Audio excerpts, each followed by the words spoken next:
Uruguay realizing a bill that would house arrest to those prosecuted for crimes against humanity.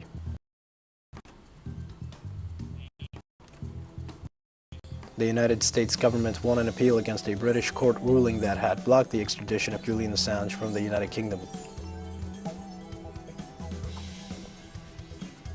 World Health Organization warned on Friday about wealthy nations hoarding COVID-19 vaccines as new Omicron variant spreads worldwide.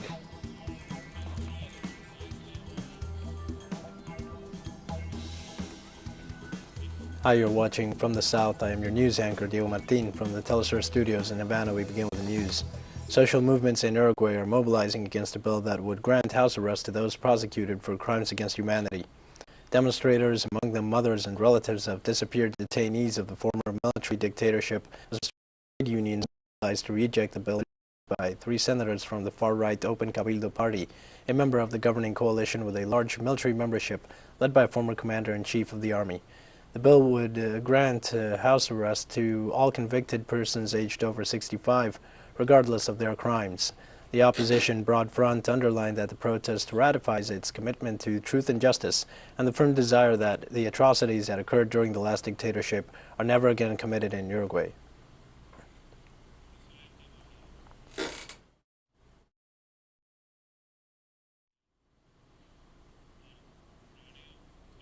This Thursday, Argentina sees the swearing in of the 24 senators elected in the midterm elections of November 14th. The 24 senators and 127 members of parliament elected in November will formally assume their responsibilities on Friday. The new lawmakers have already distributed their benches in compliance with the established legal framework and elected the new board of directors, which ratified Sergio Massa for the Front for All as president of the chamber.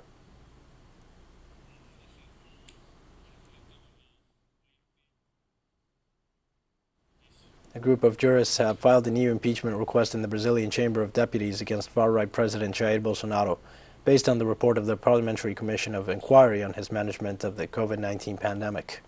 With the latest requests, there have now been a total of 143 impeachment petitions filed against the Brazilian president since he took office.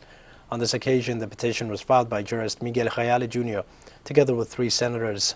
Reale criticized Bolsonaro's defensive posture regarding so-called herd immunization without vaccination, as well as the boycott of the use of face masks, vaccines, and social isolation, and his promotion of large gatherings of his supporters.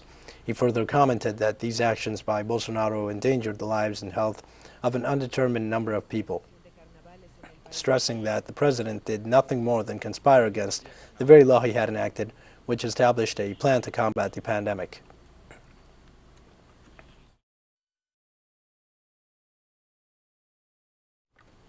Chile's legalization of same-sex marriage was signed into law this Thursday, representing a major achievement for the LGBTQI community. The bill was approved by Congress 2 days ago and will also allow married same-sex couples to adopt children. Chilean President Sebastián Piñera signed the law on Thursday, which has been fiercely opposed by the far-right candidate in the December 19th presidential runoff, José Antonio Cast. In Latin America, same-sex couples could until now only get married in Costa Rica, Ecuador, Colombia, Brazil, Uruguay, and Argentina, as well as in 18 of Mexico's 32 states. Chile legalized same-sex civil unions in 2015, and the LGBTQI community has been awaiting the passage of the marriage bill since then President Michelle Bachelet sent it to Congress in 2017.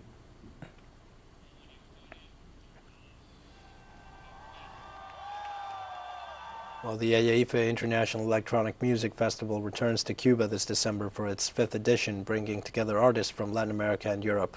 We have more details with our correspondent, Lisandra Andres.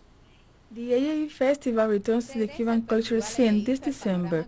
More than 17 artist projects from Mexico, Spain, and the United Kingdom and Cuba will participate from December the 9th to December the 12th in the 5th edition of the event, which will be held in an online format. Social media gives you the chance to reach a wider audience, and that is the good experience that the pandemic has brought us,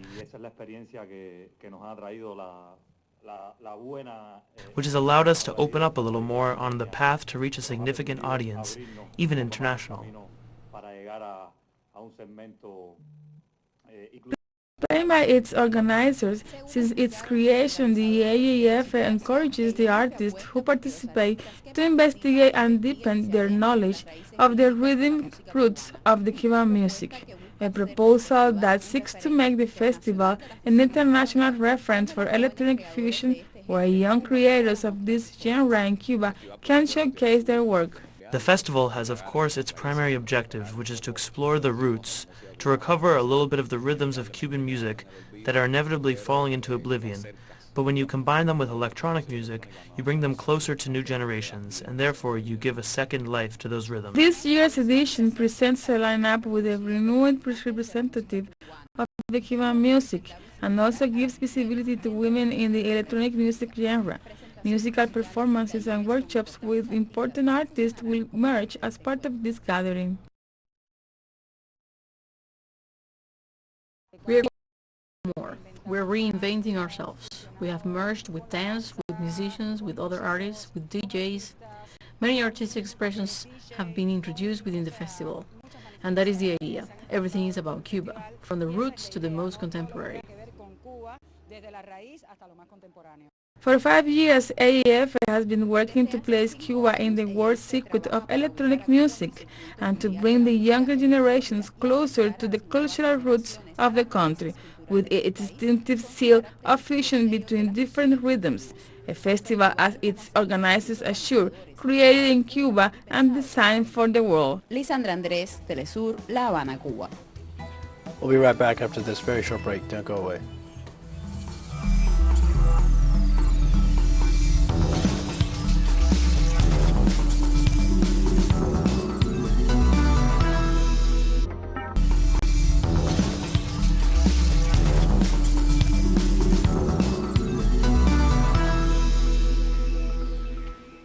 Welcome back to From the South.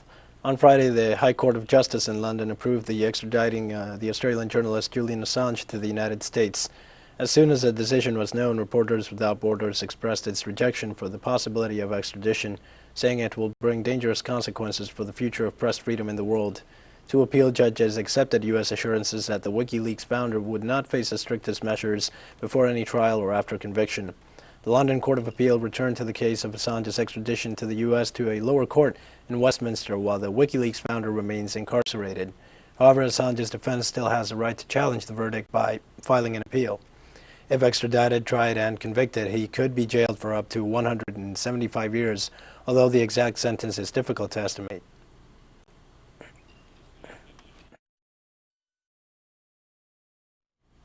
The European Union and France granted financing of 5.6 million euros to Cuba to reinforce the diagnosis, surveillance, and investigation of infectious diseases on the island.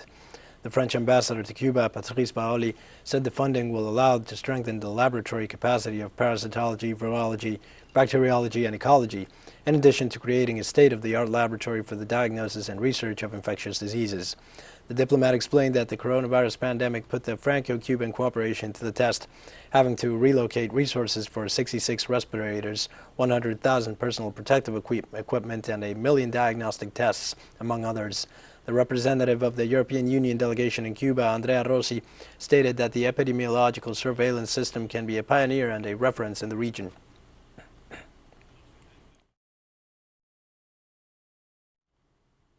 Russian President Vladimir Putin warned of the possibility of genocide in Ukraine in the face of escalating Russophobia.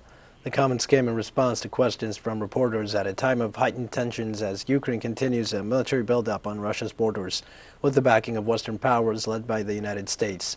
The Russian president pointed to Kiev's attacks on Donbass, a predominantly Russian-speaking region that declared its independence from Ukraine in May 2014, following the fascist coup backed by the West. The United States and its allies have for weeks accused Russia of planning an invasion of Ukraine and massing troops along Kiev's borders while NATO forces continue their military encirclement of Russia and the West extends sanctions.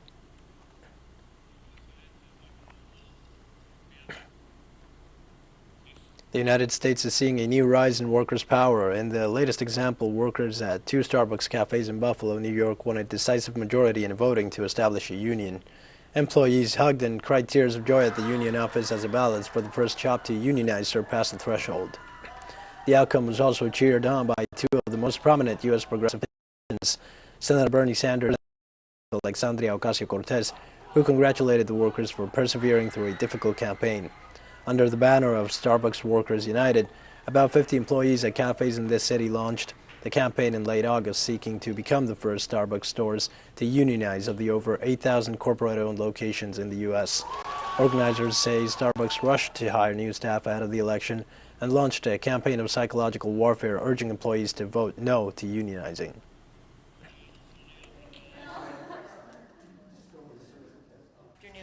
But we are incredibly excited to announce that we've won the first unionized Starbucks in U.S. history. It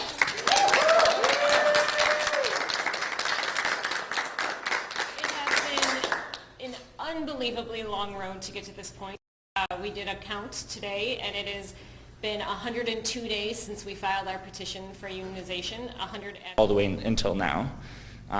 Today it's 109 days since we asked to have an election in our store. And during that time, the company has swarmed our stores with managers. They have totally disrupted the work environment by closing down stores and remodeling them, taking us off of work. And they have hosted anti-union meetings. Smart organizer. The workers were hugely interested. I've never seen more interest in a worker. It was hard to find anyone that wasn't interested. And I've never seen in 44 years a more intense and unethical response by a global corporation to a union campaign.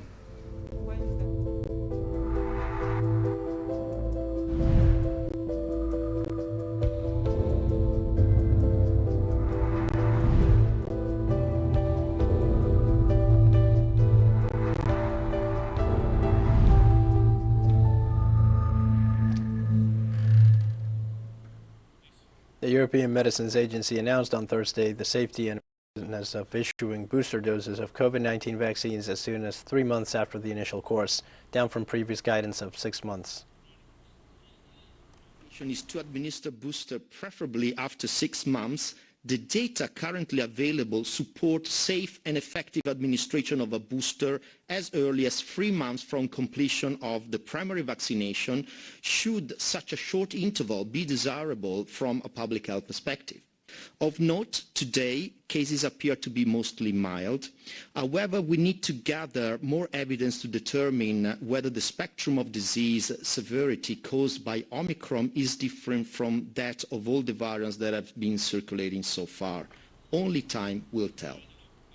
The Immunization and Vaccines Development Program Coordinator for the World Health Organization Regional Office for Africa explained that emerging hospital data from South Africa suggests that Omicron may cause less severe disease. So encouragingly, emerging data from South Africa suggests that Omicron may cause less severe disease.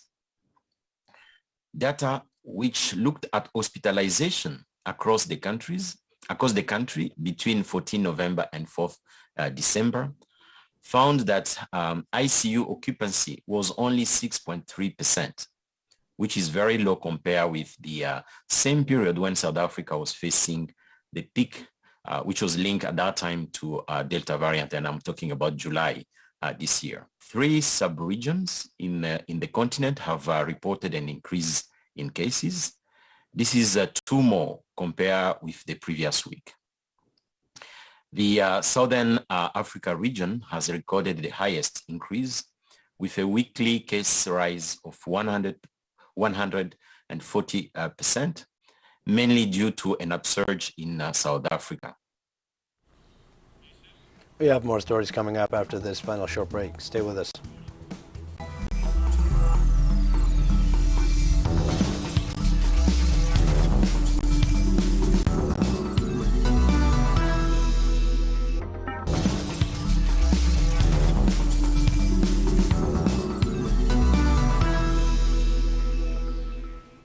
Welcome back. The World Health Organization warned against a renewed hoarding of vaccines by wealthy countries as the new Omicron coronavirus variant spreads across the globe.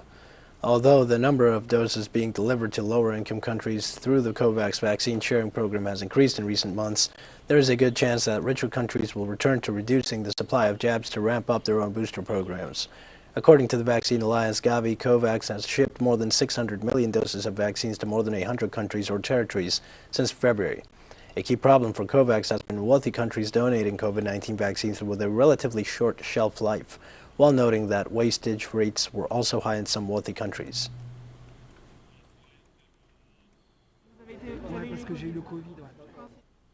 New Zealand's government has announced it will outlaw smoking for the next year, so that those who are aged 14 and under today will never be legally able to buy tobacco.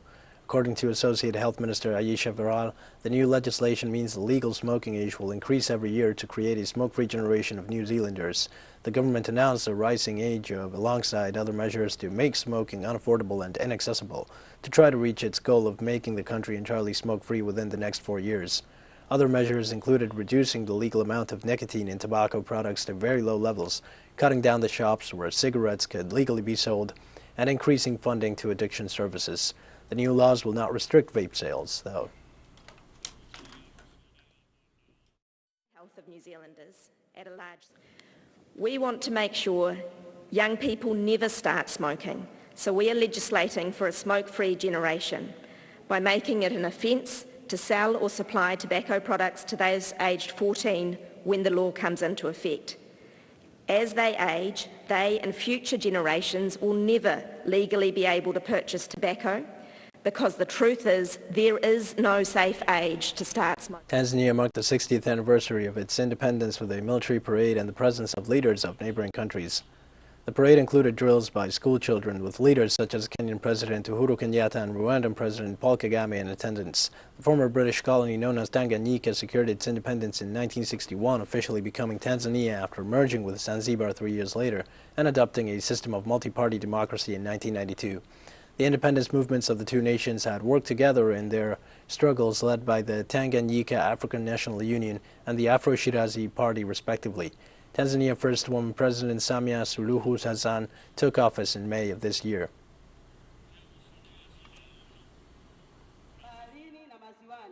The return of these independence celebrations in this national stadium has really made me happy.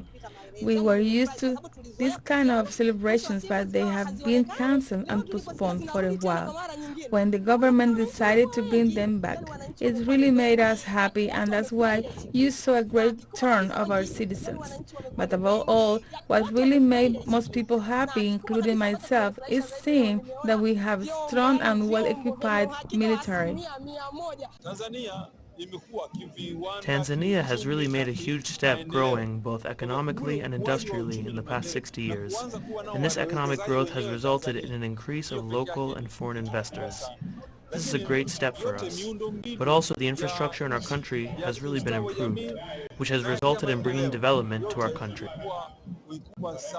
I have been really impressed by President Samia. She has proven to us to have good diplomatic relations with our neighboring countries. Just imagine, we have witnessed 5 different presidents from different neighboring countries attend this year's independence celebration. But also, I personally have witnessed several cars and buses carrying foreign investors that have also attended today's celebrations. So this is a good sign for our country. The annual Festival of Lights has begun in the French city of Lyon, during which residents come together to decorate the facades of buildings, squares, and parks. Let's take a closer look in the following report. The Festival of Lights, celebrated in the French city of Lyon, is a festival that takes place in 4 days in a row, starting every December 8th. The whole city is illuminated at night, and public buildings, squares, and parks, and even lakes become canvases to display works of art.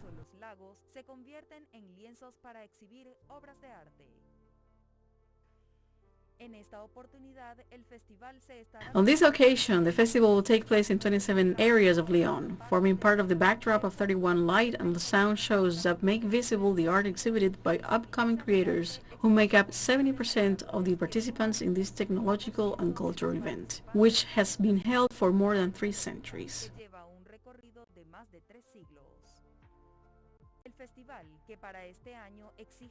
The festival, which this year demands that attendees comply with the strict biosecurity measures to curb the spread of COVID-19, was originally a Catholic celebration that began in the 17th century, when the bubonic plague struck the inhabitants of Lyon, and Catholics chose to make promises to the Church of Fourvière, famous for receiving successive vows in the face of epidemics, vowing that they would pay homage every year if the disease disappeared. And that is how the festival began. Since then, a pilgrimage to Fourvière has taken place every December the 8th to fulfill the promise of the aldermen.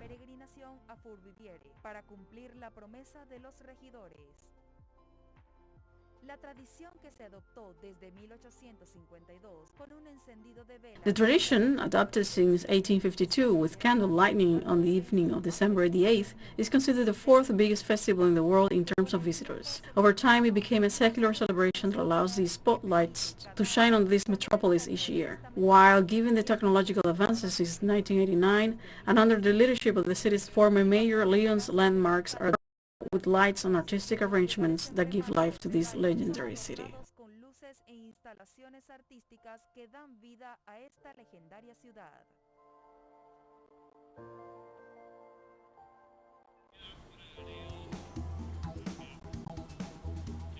We've come to the end of this news brief. Remember, you can find these and many other stories on our website at Telstar English, and you can also follow us on social media for the latest news.